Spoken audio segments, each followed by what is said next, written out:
हर हर महादेव। मैं पंडित भीम कोइराला, गुवाहाटी पशुपतिनाथ मंदिर। मैं आज आप लोगों को जनेऊ की महत्व बताने जा रहा हूँ। ध्यान से सुनिए कि जनेऊ अर्थात यज्ञोपवीत, जनेऊ क्यों पहनते हैं, यज्ञोपवीत का शुभ मंत्र और महत्व क्या है।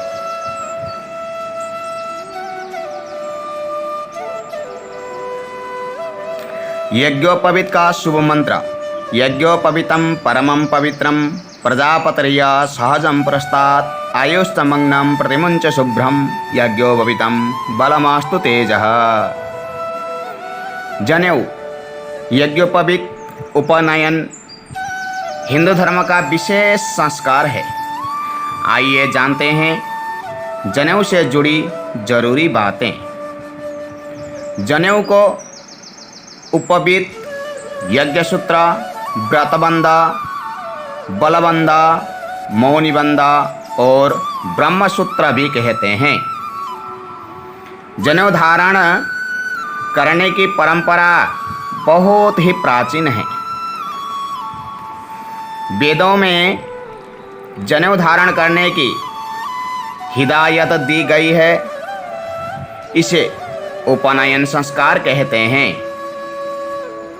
उपनयन का अर्थ है पास या सन्निकट ले जाना। किसके पास? पास तो ले जाना, पर किसके पास ले जाना?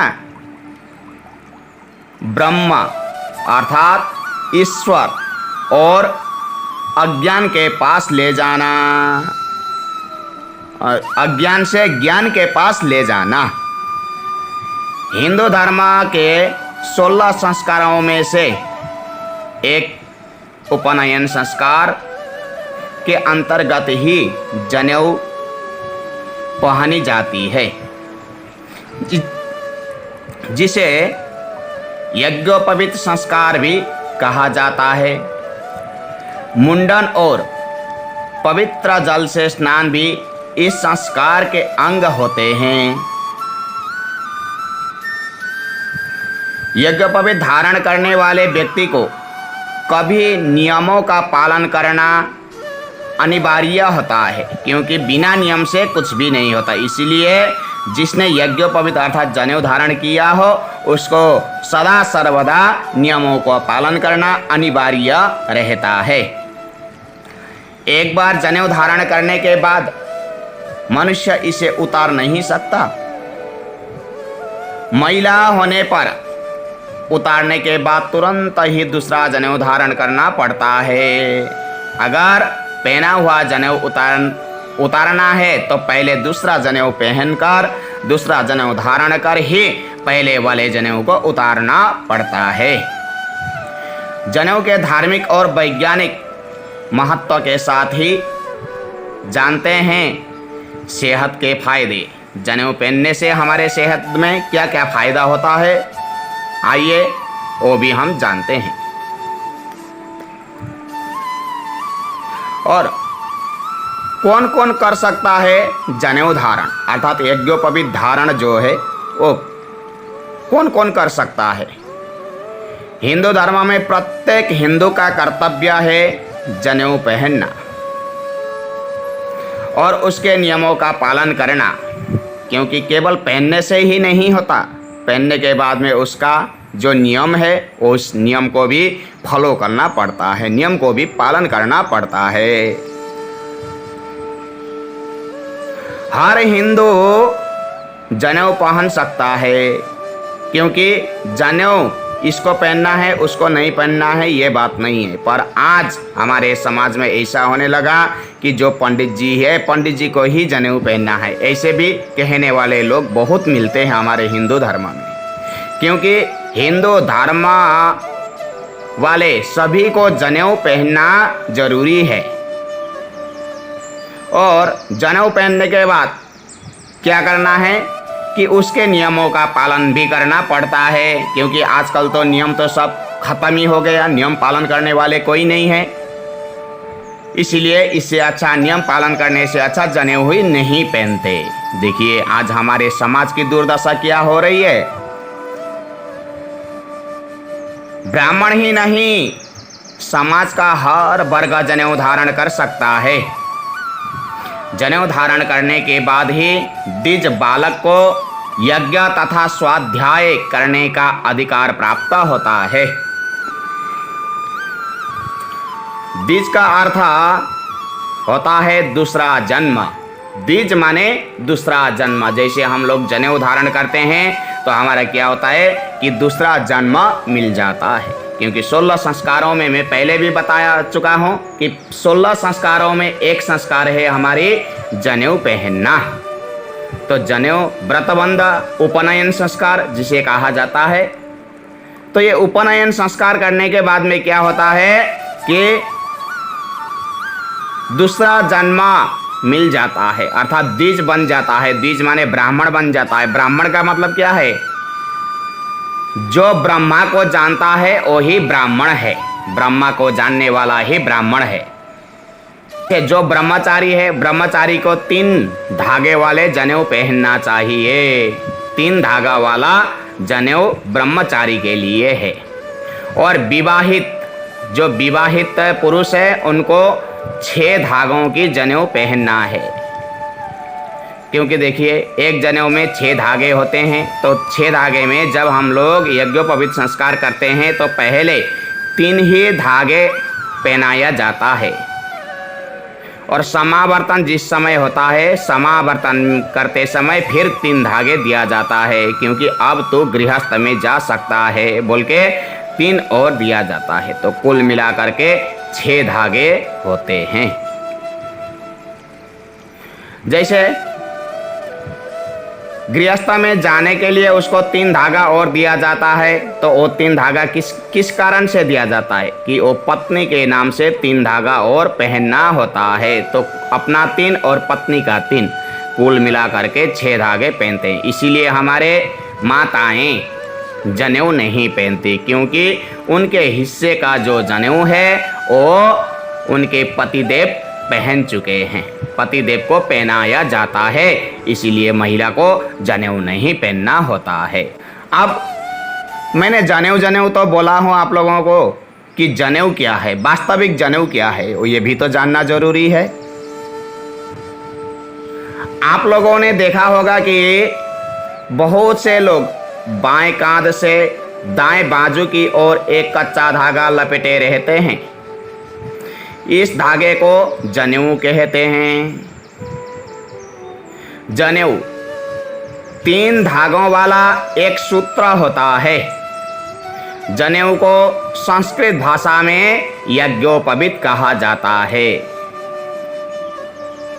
यह सूत से बना पवित्र धागा होता है, अर्थात सूता से बना हुआ, कपास के सूता से बना हुआ एकदम पवित्र धागा होता है, जिसे व्यक्ति बाएं कांध के ऊपर तथा दाएं भुजा के नीचे पहन सकता है व पहनता है। अर्थात इसे गले में इस तरह डाला जाता है कि वह बाएं कंधे के ऊपर रहे।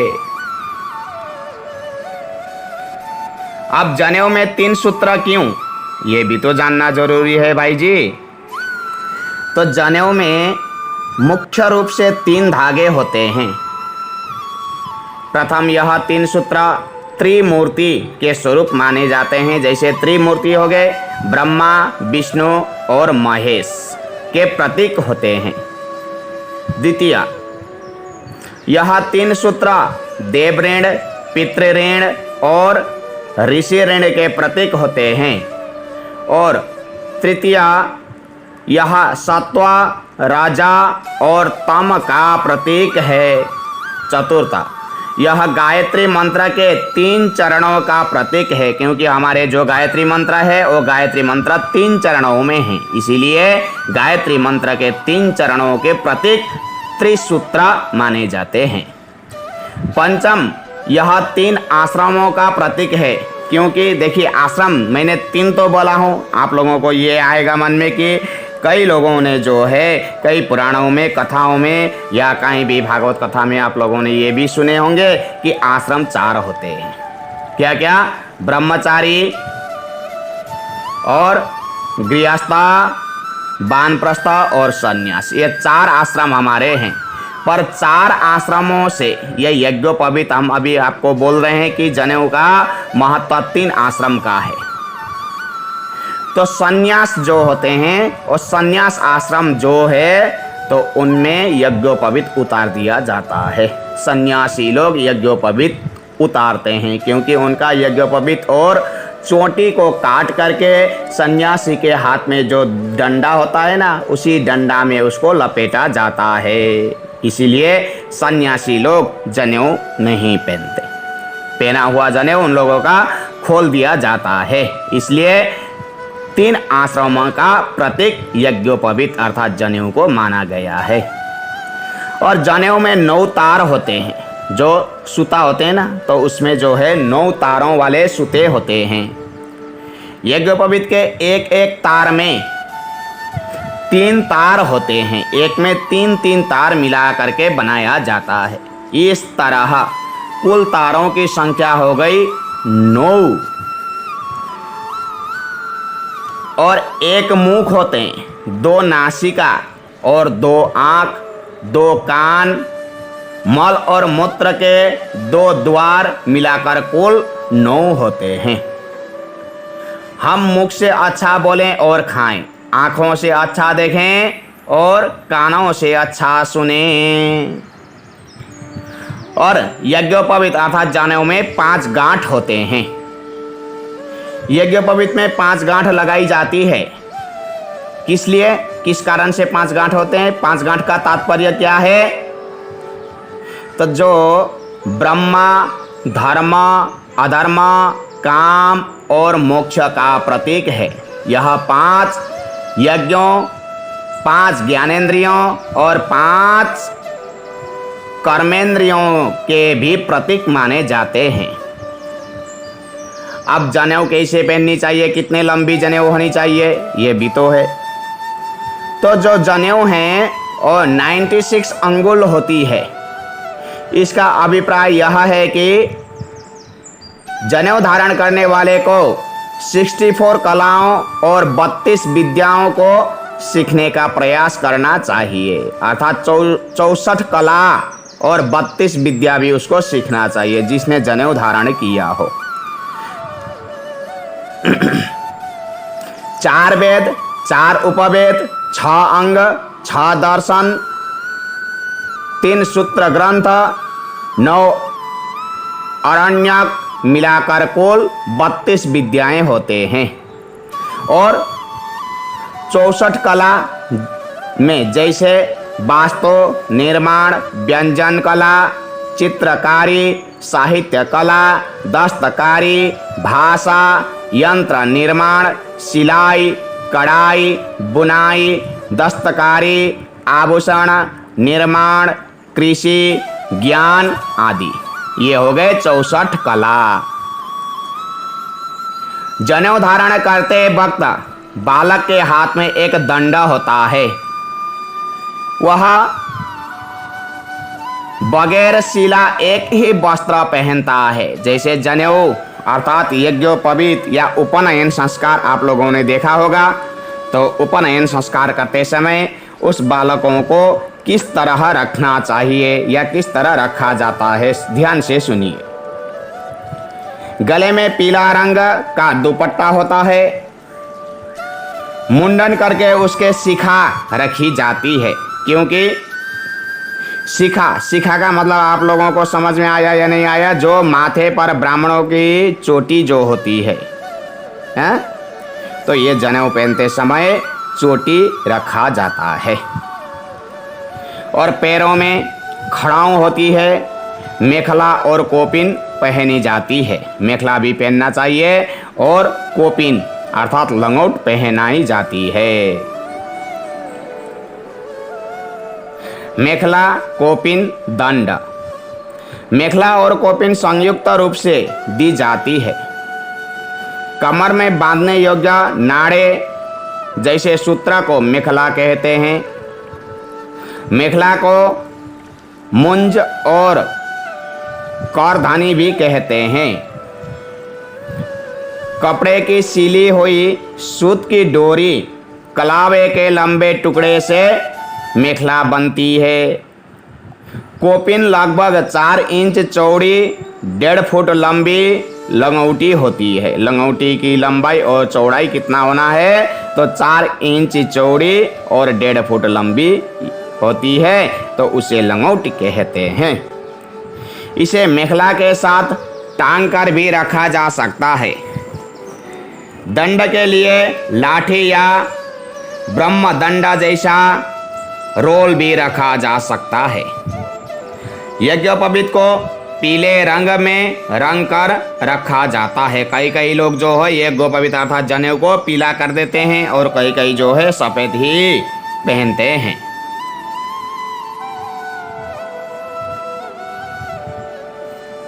अब जनेऊ धारण।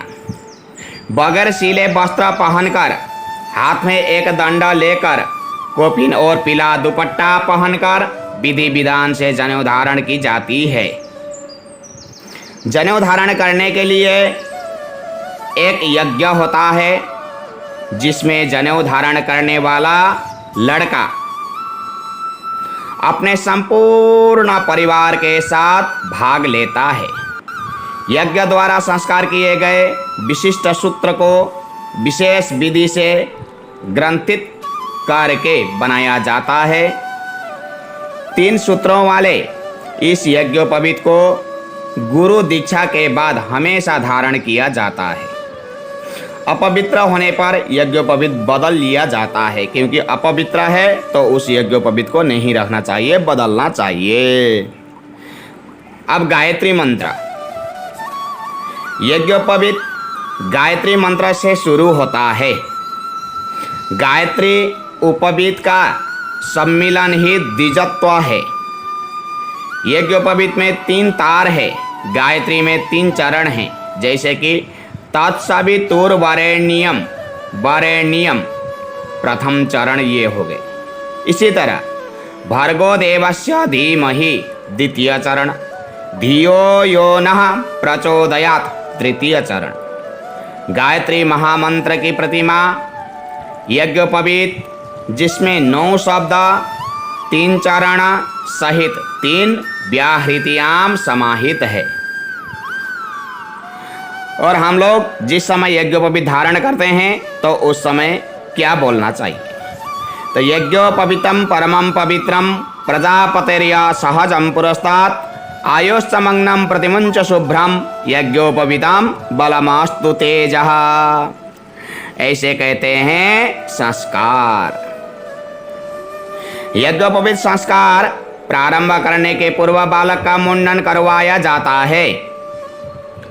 उपनयन संस्कार के मुहूर्त के दिन लड़के को स्नान करवाकर उसके सिर और शरीर पर चंदन, केसर या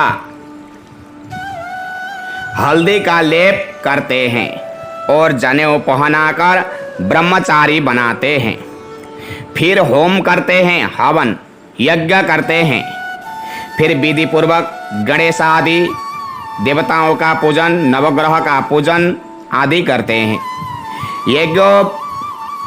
यज्ञ वेदी एवं बालक को अधो वस्त्र के साथ माला पहनाकर बैठाया जाता है। फिर 10 बार गायत्री मंत्र से अभिमंत्रित करके देवताओं के आह्वान के साथ उसे शास्त्र शिक्षा और व्रतों के पालन का वचन लिया जाता है। फिर उसकी उम्र के बच्चों के साथ बैठाकर अपने अपने रीति रिवाज अनुसार चूरमा खिलाते हैं, फिर स्नान करवाते हैं। और उस वक्त गुरु या पिताजी या बड़े भाई कोई भी हो, क्योंकि गुरु ब्रह्मा गुरु विष्णु गुरुदेवो महेश्वरा गुरु साक्षात परब्रह्मा तस्मै श्री गुरुवे नमः। इसलिए गुरु चाहिए। तो अपने मन किसी के ऊपर नहीं है, तो अपने मन मुताबिक गुरु न मिले तो पहले गुरु तो अपने माता पिता ही है। इसलिए पिता से भी गायत्री मंत्र का दीक्षा लेना चाहिए या ले सकते हैं। या अपने बड़े भाई, क्योंकि पिताजी के बाद में जो है बड़ा भाई ही पिता समान है और बड़े भाभी ही माँ समान है। इसलिए बड़े भाई से भी गायत्री मंत्र की दीक्षा ले सकते हैं। इसी तरह गुरु, पिता या बड़ा भाई गायत्री मंत्र सुनाकर कहता है कि आज से तू अब ब्राह्मण हुआ, अर्थात ब्रह्म सिर्फ ईश्वर को मानने वाला हुआ। इसके बाद मृगचर्मा ओढ़कर मंजू अर्थात मेखला का कंदोरा बांधते हैं और एक दंडा हाथ में दे देते हैं। तत्पश्चात वह बालक उपस्थित लोगों से भिक्षा मांगता है। भवती भिक्षाम देहि, भवती भवती भिक्षाम देहि बोल के भिक्षा मांगा जाता है। शाम को खाना खाने के पश्चात दंड को साथ कंधे पर रखकर घर से भाग जाता है। पहले तो ये होता था, पर अभी जो है उसी समय है जो यज्ञोपवीत अर्थात व्रतबंध का जो पूजन का मंडप है, मंडप से वो बच्चे को भगाया जाता है, वो भाग जाता है। अर्थात पढ़ने के लिए काशी जाता है। कहने का मतलब ये है कि वो पढ़ाई करने के लिए जाता है।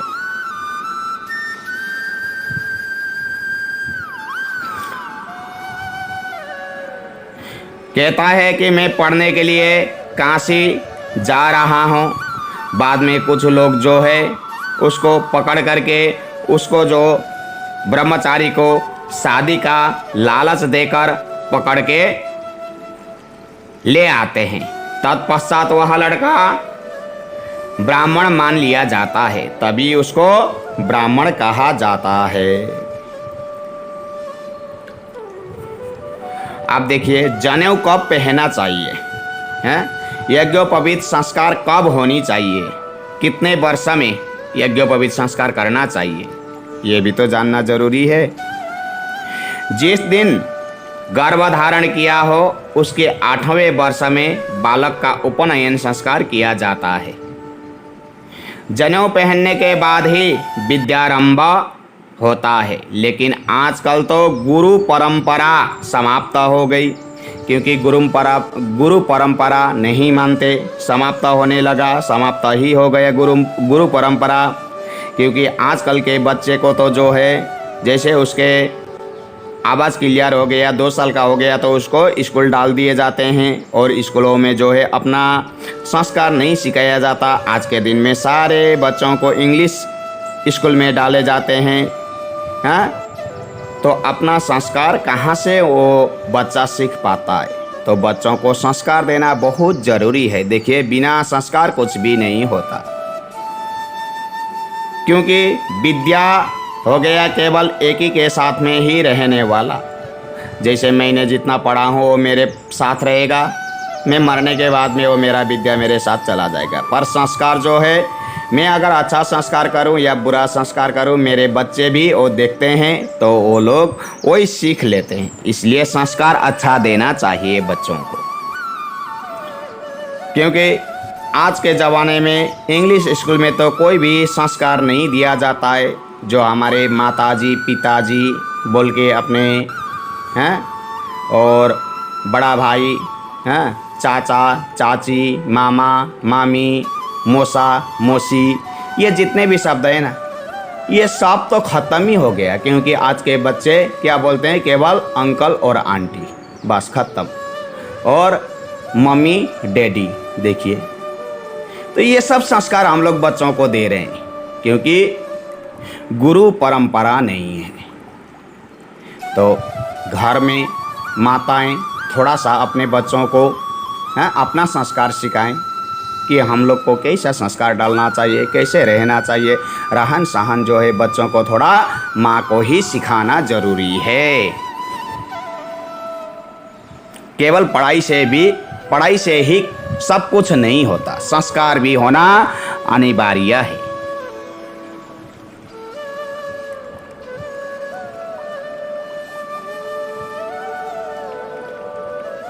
गुरु परंपरा तो नहीं है। गुरु परंपरा जो है वो समाप्त हो गया, क्योंकि पहले के दिन में बच्चों को 7 साल 8 साल में यज्ञोपवीत संस्कार होता था। यज्ञोपवीत संस्कार करने के बाद में वो लोग को गुरु के वहाँ भेजा जाता था विद्या अध्ययन करने के लिए, पढ़ाई के लिए। पर आज वो परंपरा नहीं है। आज तो पहले से बच्चों को स्कूल भेजा जाता है, क्योंकि स्कूल कॉलेज जाते हैं आज के बच्चे, गुरु के वहाँ जाकर के विद्या अध्ययन नहीं करते। वो परंपरा समाप्त होने लगा, वेद पढ़ना समाप्त होने लगा। रामायण की शिक्षा नहीं है, गीता शास्त्रों नहीं पढ़ाया जाता, क्योंकि रामायण और गीता पढ़ना सबसे अनिवार्य है। बच्चों को थोड़ा जैसा समय मिले ऐसा आप लोग घर में जो है रामायण सिखाइए, गीता सिखाइए।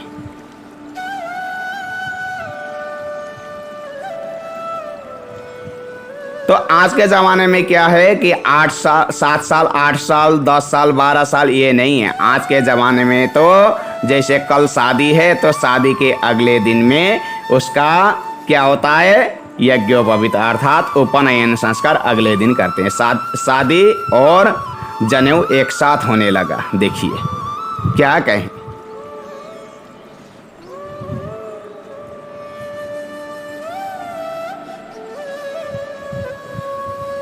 तो उनको विवाह के पूर्व जनेऊ पहनाई जाती है, विवाह के साथ साथ में जनेऊ भी पहनाया जाता है, लेकिन वह सिर्फ एक रस्म ही है।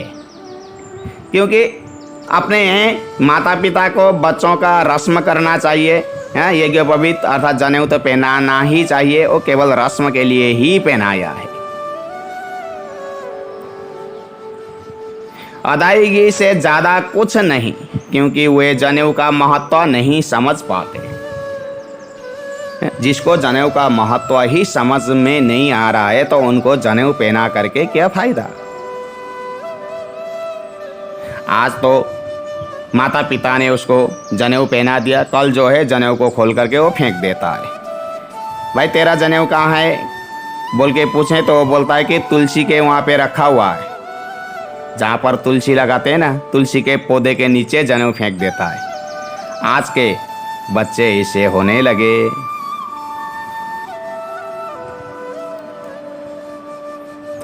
यथा निबिनी दक्षिण करणे यज्ञोपवीतम कृत्वा मूत्रपूरी से विसर्जयेत, अर्थात अशौच एवं मूत्र विसर्जन के समय दाएं कान पर जनेऊ रखना आवश्यक है।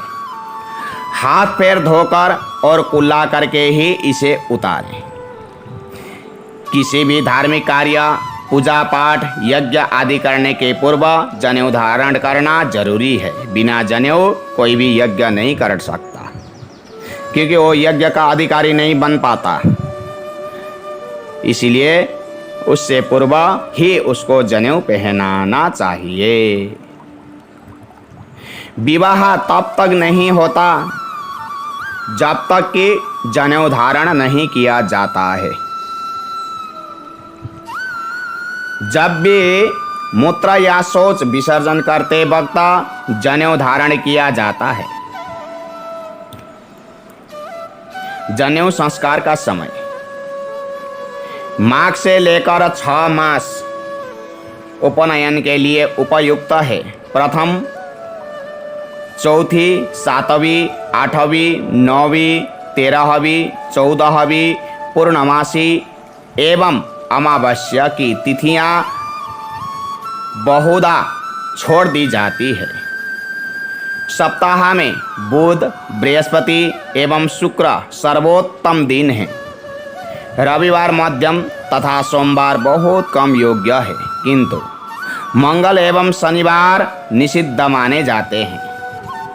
मुहूर्त, जनेऊ का मुहूर्त नक्षत्रों में हस्त, चित्रा, स्वाति, पुष्य, धनिष्ठा, अश्विनी, मृगशिरा, पुनर्वसु, श्रवण एवं रेवती अच्छे माने जाते हैं। एक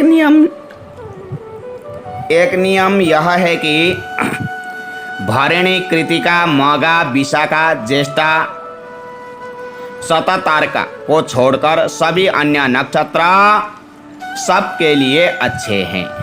पुनश्च पूर्वाषाढ़ा, अश्विनी, हस्त, चित्र, स्वाति, श्रवण, धनिष्ठा, शतभिषा, ज्येष्ठा, पूर्व फाल्गुनी, मृगशिरा, पुष्य, रेवती और तीनों उत्तरा नक्षत्र, द्वितीया, तृतीया, पंचमी, दशमी, एकादशी तथा द्वादशी तिथियां रवि, शुक्र, गुरु और सोमवार, शुक्ल पक्ष, सिंह, धनु, वृष, कन्या और मिथुन राशियां उत्तरायण में सूर्य के समय में उपनयन यानी यज्ञोपवीत यानी जनेऊ संस्कार शुभ होता है या शुभ माना गया है। अब जनेऊ का नियम क्या क्या है? यज्ञोपवीत को मलमूत्र विसर्जन के पूर्व दाहिने कान पर चढ़ा लेना चाहिए और हाथ स्वच्छ करके ही उतारना, अर्थात हाथ धोकर ही कान से जनेऊ उतारना चाहिए। इसका स्थूल भाव यह है कि यज्ञोपवीत कमर से ऊंचा हो जाए और अपवित्र न हो, क्योंकि कान में लगाने का कारण क्या है कि हम लोग जो जनेऊ पहनते हैं वो जनेऊ कमर से नीचे नहीं जाना चाहिए, कमर तक ही रहना चाहिए। कमर से नीचे जाने से वो जनेऊ जो है अपवित्र माना जाता है, इसीलिए उसको कानों में लगाया जाता है, क्योंकि तब अपने नाभि से ऊपर हो जाता है कानों में लगाने से। अपने व्रतशील के संकल्प का ध्यान इसी बहाने बार बार किया जाए। 2 नंबर सुनिए क्या है? यज्ञोपवीत का कोई तार टूट जाए या 3 महीने से अधिक हो जाए तो जनेऊ बदलना चाहिए। 3 महीने से ज़्यादा एक जनेऊ नहीं पहनना चाहिए या टूटा फूटा जनेऊ नहीं पहनना चाहिए। टूटा है तो भी उसको जो है दूसरा जनेऊ बदलना चाहिए। खंडित प्रतिमा शरीर पर नहीं रखते। धागे कच्चे और गंदे होने लगे तो भी उसको बदल लेना उचित है। गंदा जनेऊ नहीं पहनना चाहिए। जो जनेऊ का धागा है ना वो गंदा नहीं होना चाहिए, एकदम साफ सुथरा होना चाहिए।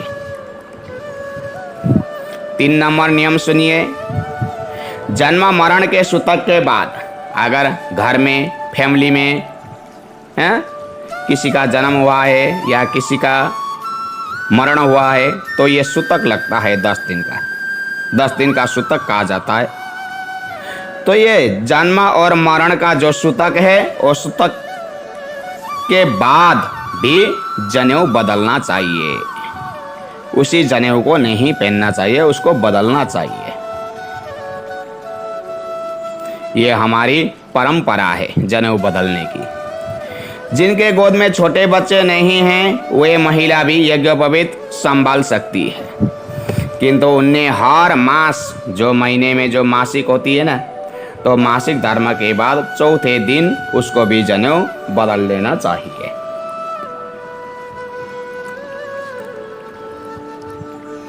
और यज्ञोपवीत अर्थात जनेऊ हम लोग जो पहना हुआ जनेऊ है वो शरीर से बाहर नहीं निकलना चाहिए, शरीर के साथ में ही होना चाहिए, कंधे पर ही होना चाहिए। अगर कपड़े उतारते समय जनेऊ उतर गया है या सोते समय कहीं गिर गया, ये नहीं होना चाहिए। एक बार पहनने का मतलब हो गया कि जब तक मृत्यु नहीं होगा तब तक जनेऊ पहने रहना चाहिए, शरीर से नहीं उतरना चाहिए। जैसे मैला हो गया, गंदा हो गया, उसको साफ करना है तो साफ करने के लिए उसको क्या करना है कि अपने गले में घुमा घुमा करके उसको साफ कर सकते हैं, पर खोल के साबुन ब्रश लगा करके नहीं धोना चाहिए। भूल से अगर कहीं किसी बस भूल से जनेऊ उतर गया, कपड़े उतारते समय, बनियान उतारते समय भूल से जनेऊ उतर गया, तब क्या करना चाहिए कि तब चुपचाप प्रायश्चित्त करना चाहिए। दूसरा जनेऊ पहनकर गायत्री मंत्र का एक माला जप करना चाहिए। 108 बार गायत्री मंत्र जप करने से उसका प्रायश्चित्त हो जाता है। प्रायश्चित करना चाहिए। भूल गलती से जनेऊ उतर गया तो प्रायश्चित करना है।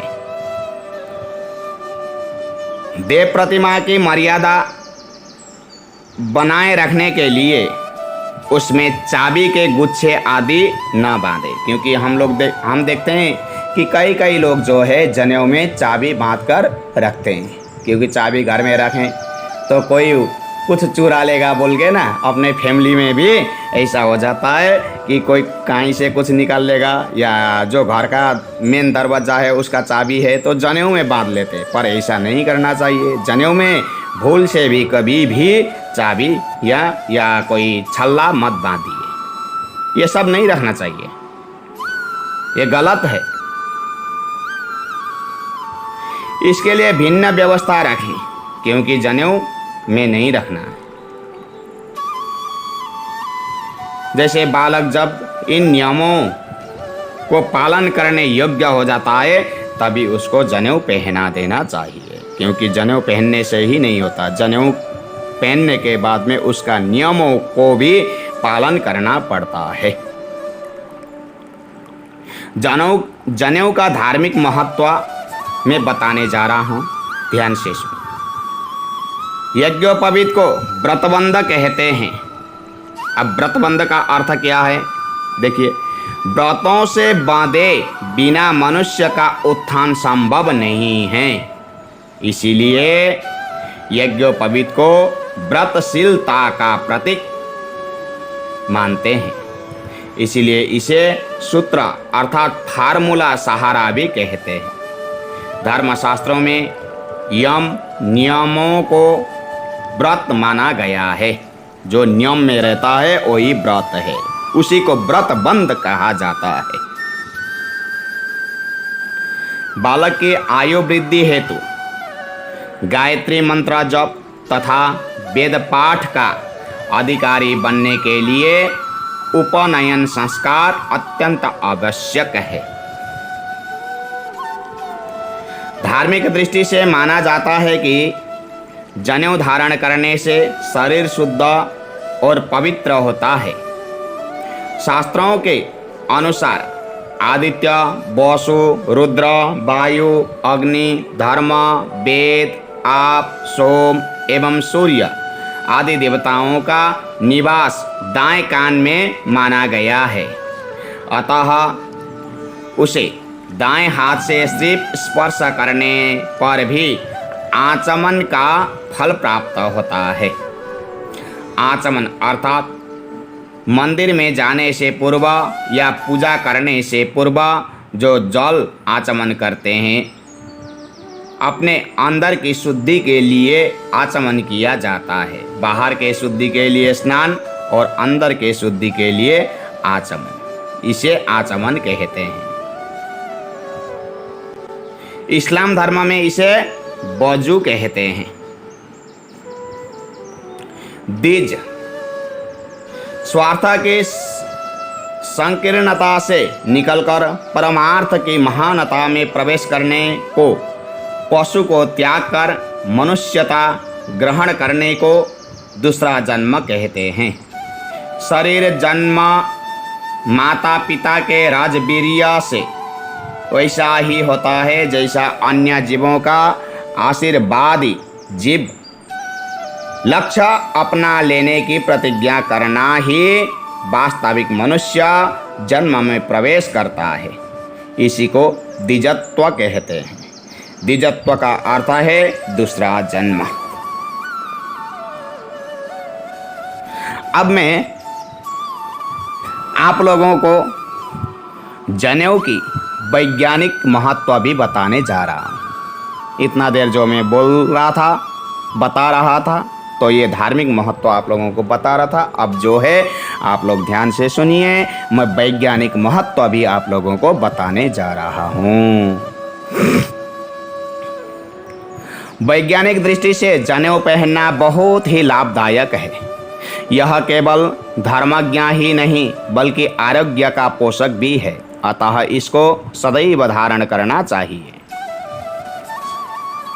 चिकित्सकों अनुसार यह जनेऊ के हृदय के पास से गुजरने से यह हृदय रोग की संभावना को कम करता है, क्योंकि इससे रक्त संचार सुचारू रूप से संचालित होने लगता है। जनेऊ पहनने वाला व्यक्ति नियमों में बांधा होता है। वह मल विसर्जन के पश्चात अपनी जनेऊ उतार नहीं सकता जब तक वह हाथ पैर धोकर कुल्ला न कर ले। अतः वह अच्छी तरह से अपनी सफाई करके ही जनेऊ कान से उतारता है। यह सफाई उसे दांत, मुंह, पेट, कृमि, जीवाणुओं के रोगों से बचाती है। इसी कारण जनेऊ का सबसे ज़्यादा लाभ हृदय रोगियों को होता है। मलमूत्र विसर्जन के पूर्व जनेऊ को कानों पर कस कर 2 बार लपेटना पड़ता है। इससे कान के पीछे की 2 नसें, जिसका संबंध पेट की ओर से होता है, आंतों पर दबाव डालकर उनको पूरा खोल देती है, जिससे मल विसर्जन आसानी से हो जाता है तथा कान के पास ही एक नस से मल मूत्र विसर्जन के समय कुछ द्रव्य विसर्जित होता है।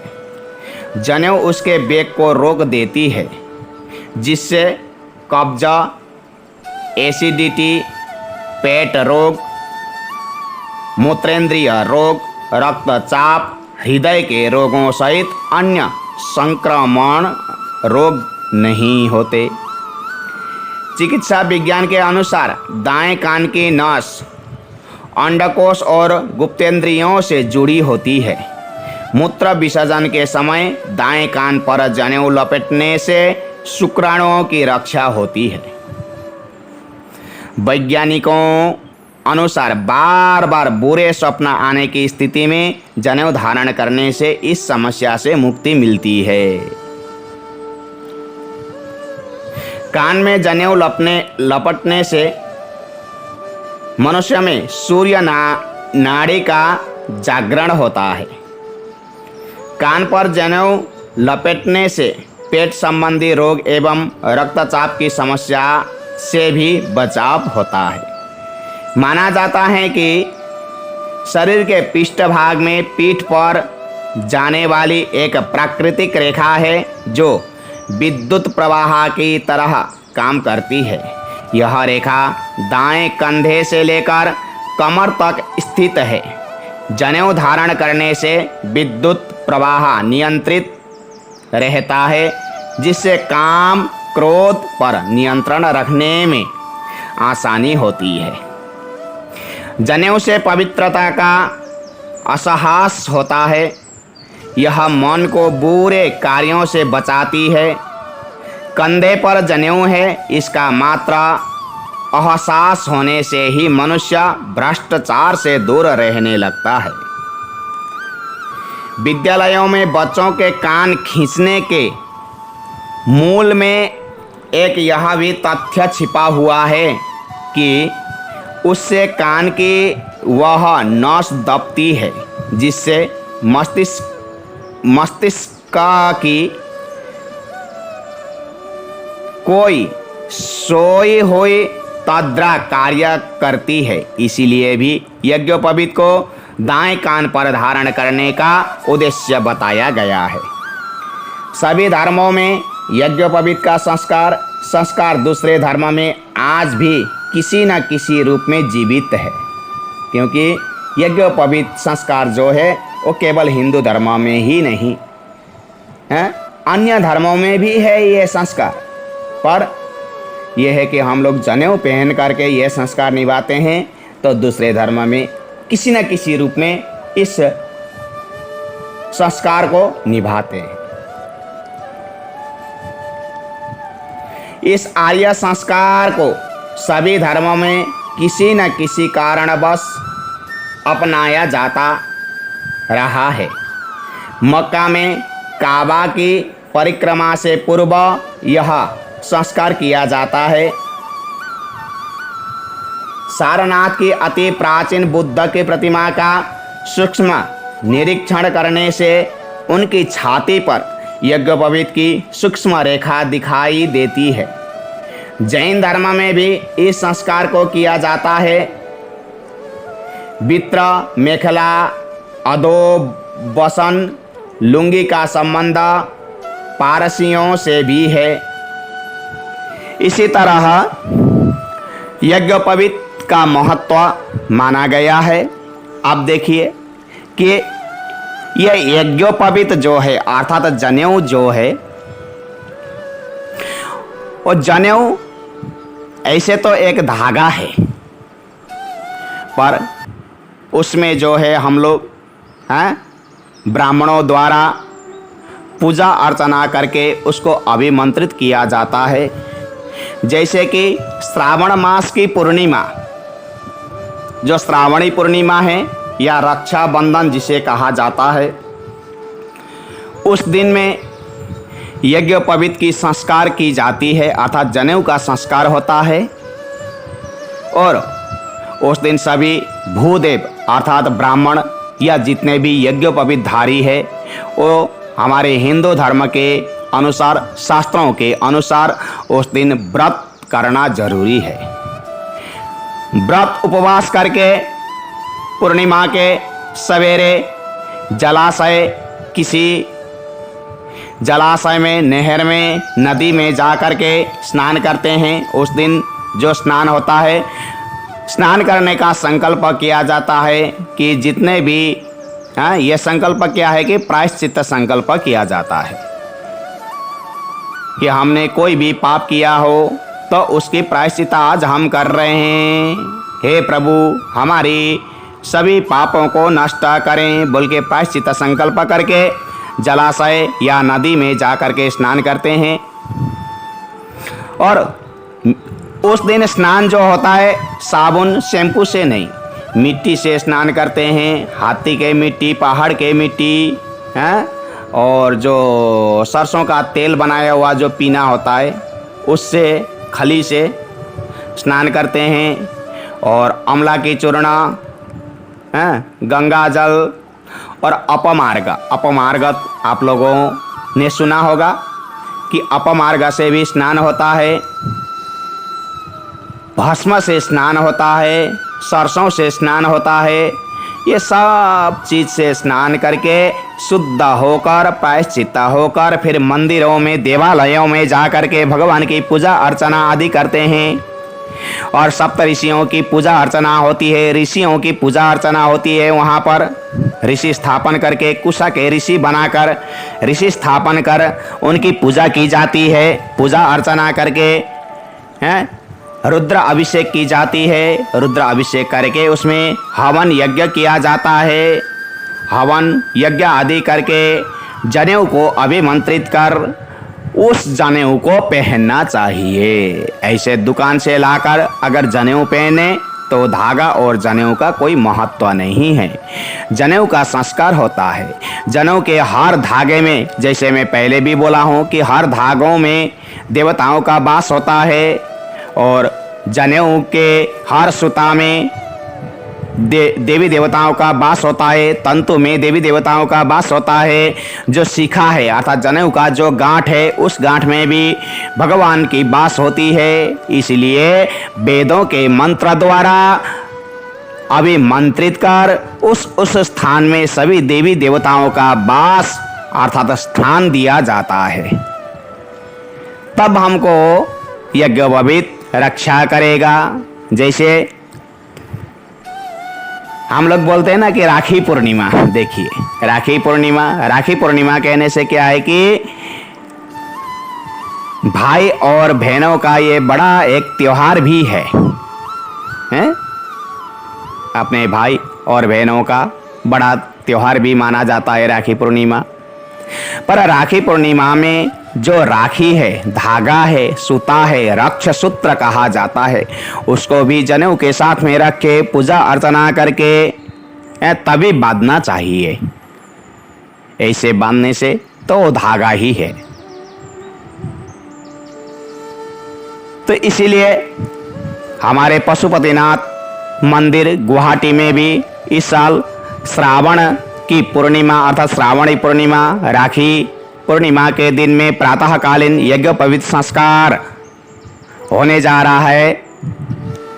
तो आप लोग जिसको भी समय मिले आप लोग आइए, आकर के उस पूजा अर्चना में भाग लें और यज्ञोपवीत संस्कार करें। न तो यज्ञोपवीत धारण करें। तो ये कई नियम हम लोगों को मान के चलना है, तो ये नियमों को पालन करते रहना चाहिए, तभी हमारे संस्कृति बचेगी। जहाँ हमारी संस्कृति बची वहीं हमारा धर्म बचेगा। अभी हमारा धर्म लुप्त होने लगा है। देखिए कि कई लोग अपने धर्म को त्याग कर दूसरे धर्म में जाने लगे हैं। ये सब नहीं होना चाहिए। अपना धर्म सबसे बड़ा है। यह है कि किसी भी धर्म की बुराई नहीं करनी चाहिए, पर अपना धर्म भी कभी नहीं छोड़ना चाहिए। जैसे अभी पशुपतिनाथ मंदिर में हर रोज श्रावण महीना में रुद्राभिषेक हो रहा है। सुबह 6 बजे से लेकर के 8 बजे 8:30 बजे तक रुद्राभिषेक होता है। और इसमें हमारे पशुपतिनाथ मंदिर ट्रस्ट ने ये भी सिद्धांत लिया है कि पूरे महीने में भगवान शंकर जी को 1.25 लाख बिल्वपत्र चढ़ाने की संकल्प अर्थात प्रतिज्ञा की है।